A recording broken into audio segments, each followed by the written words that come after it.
Compress हो जाएगा, उसका वॉल्यूम जो है वो घट जाता है because of intermolecular hydrogen bonding. लेकिन जनरली किसी भी सब्सटेंस को हीट देने पे वो बढ़ जाता है, उसका आप कह सकते हैं डिस्टेंसेस बढ़ जाते हैं। So thermal expansion basically 3 type के होते हैं, लीनियर, एरियल एंड वॉल्यूमेट्रिक।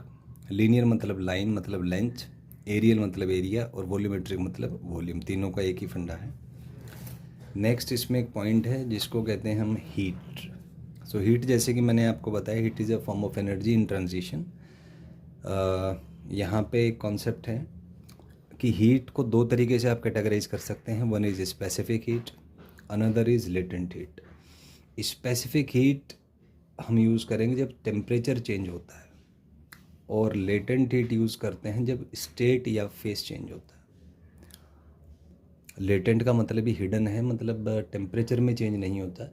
तो इसका पॉपुलर एग्जांपल है कि आइस जब मेल्ट करेगा, तो जब तक पूरा आइस मेल्ट नहीं होता तब तक टेम्परेचर इंक्रीज़ नहीं करता है। आप चाहें तो एक्सपेरिमेंट कर सकते हैं कि एक रसोई में आप गैस बर्नर के ऊपर एक बर्तन में बर्फ़ रखिए, उसको गर्म कीजिए, तो जब तक पूरा आइस मेल्ट नहीं होगा आप उसके अंदर हाथ डाल के देख सकते हैं कि टेम्परेचर नहीं बढ़ेगा, 0 डिग्री ही रहेगा, क्योंकि उस समय केवल स्टेट चेंज हो रहा है। तो जो एनर्जी आप दे रहे हैं आइस को, वो डायरेक्टली इसका स्टेट चेंज करने में यूज़ हो रही है। Next is specific heat. तो इसमें एक रिलेशन है कि delta Q is equal to M S delta T. तो इसको आप ऐसे सोच सकते हैं कि मान लीजिए अपने को 1 कप चाय बनानी है, तो 1 कप चाय बनाने में अगर मान लीजिए 10 कैलोरी हीट लगता है, तो 2 कप बनाने में कॉमन सेंस की बात है उसका डबल लगेगा। तो ऐसे आप देख सकते हैं।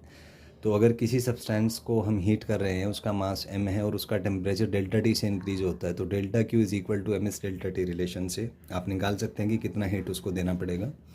यहाँ पे m जो है इसको मास ऑफ सब्सटेंस कहते हैं, s is called specific heat capacity of the substance, and delta T is called change in temperature of the substance. तो यहाँ से आप क्वेश्चन सॉल्व कर सकते हैं। Next question is s is equal to delta Q by M delta T आ जाएगा। तो अगर मैं डायमेंशन निकालना चाहूँ कि स्पेसिफिक हीट कैपेसिटी का डायमेंशन क्या होगा, तो ये हो जाएगा dimension of delta Q, dimension of mass, dimension of delta T.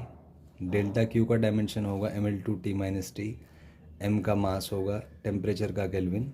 तो इसको सॉल्व करेंगे, ये आ जाएगा m0